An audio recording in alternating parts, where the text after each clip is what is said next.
capable of. I know what I've learned in the past year with my new coaches, the shape I'm in, the power I possess, and I'm just in there. Gervonta Tank Davis possesses every quality a top boxer needs.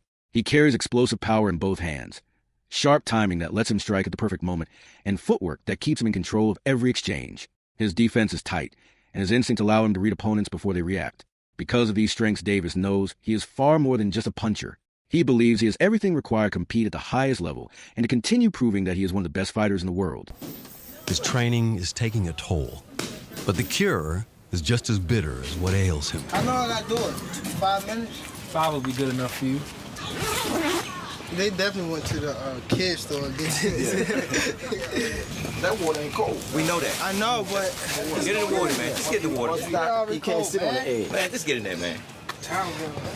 Go. No, give me the towel. The upcoming fight between Jake Paul and Gervonta Tank Davis has sparked intense debate across the boxing world. It's a matchup built on contrasts. One side brings sheer size, weight, and physical strength. The other offers lightning speed, elite technique, years of experience, and knockout precision honed at the sport's highest level. This clash feels like two different worlds of boxing colliding.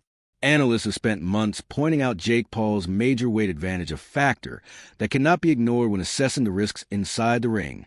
A larger frame gives him a stronger chin, greater power potential, and more physical leverage. But an advantage only matters if it's used effectively. While Jake Paul stands taller and heavier, Gervonta Davis holds nearly every other weapon that counts. Footwork, timing, and explosive punching power skills developed not in months or years, but over a lifetime of fighting. He spars people that are much heavier than him. And, that uppercut, damn. Well, who do you got? I would have to bet on Gervonta because for all the little things, all that, and the fact that he's not old. Yeah. Yeah. I think he makes up for the weight situation. Okay, so this is the first time that Jake Paul's fighting an actual boxing champion, an active, young boxing champion. Everyone else he's fought was either way older or was it Tommy Fury, I think? Yeah, he was a legitimate boxer. Yeah. A legitimate boxer, but not a champion. Right. He's fighting a champion, although a very little champion compared to him. Yes. So this is sort of I don't know, man, like, if it wasn't Gervonta Davis, and it was somebody else in that weight category, it'd be ridiculous. Yeah, it'd be ridiculous. But Gervonta, technique-wise and heart-wise, that makes it interesting. Like, again, kudos goes to Jake Paul because it kind of worked its way up, even though the guy is so much smaller. Yeah, look, I'm happy that Jake is bringing excitement to the sport and so forth, but you just have these, like, people fighting bears and, there might be a boxing match with a weapon involved of some sort. Like, people have sticks. Like, I feel it's just getting more and more ridiculous. And really, outside of Crawford Canelo, there's really very little excitement over pure boxing. Experts emphasize that Jake Paul has never faced anyone with Davis's pedigree. Gervonta has fought world champions, undefeated prospects, and dangerous knockout artists, defeating every type of fighter the sport has thrown his way, including those with far greater reach than Jake.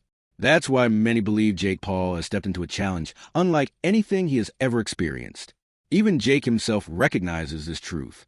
In interviews, he admits that Davis is on a different level, and that this fight demands total focus and serious growth in his skill set.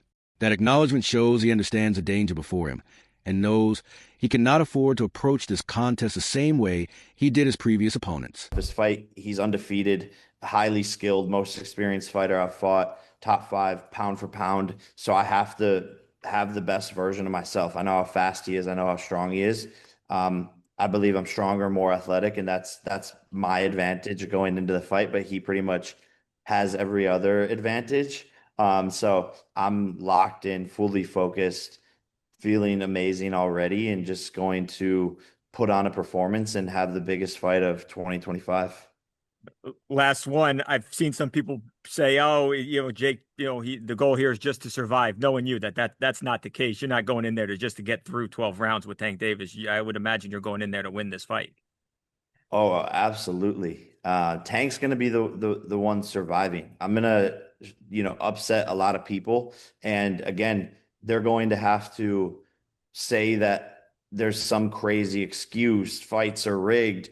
They can't use the steroid excuse because we have full on random drug testing at any time. They could literally knock on my door right now. So they can't use that excuse. And obviously I'm suing people who say that the fights are rigged. Piers Morgan already had to retract his statement and kiss the ring. More lawsuits are coming for these people who are lying on my name because it's just simply not true. And we're willing to prove that in court. But I'm actually flattered that the only thing that people can chalk up these wins to is that the fights are rigged, because it's honestly the greatest compliment. But again, I'm going to knock this guy out and probably create one of the most viral knockouts. Public reaction to this fight has been a mix of confusion and curiosity. Some fans argue that it isn't the matchup boxing needed right now, noting that the sport is full of exciting contenders who could face Davis. Yet, at the same time, people can't look away.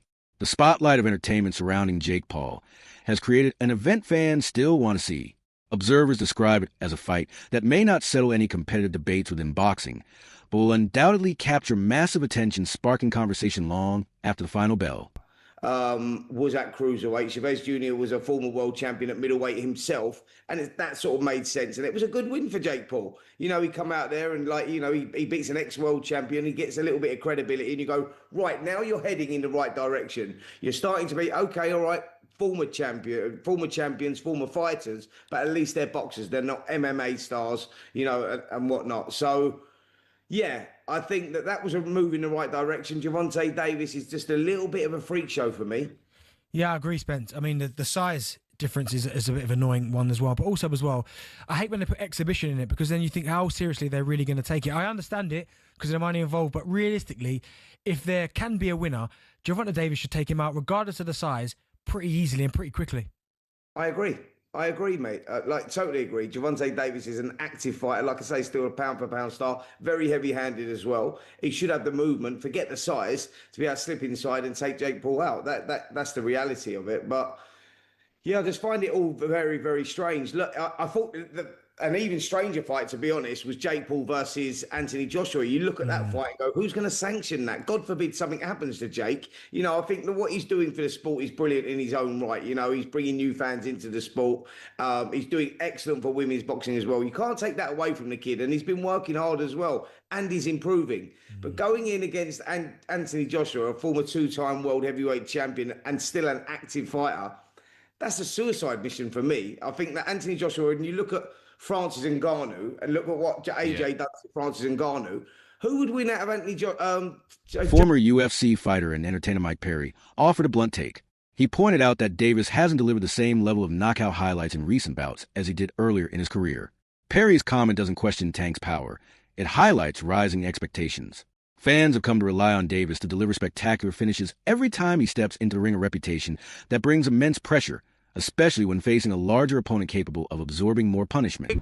Tank has a lot of skill, but I don't think he's the same Tank that we saw the most incredible knockouts.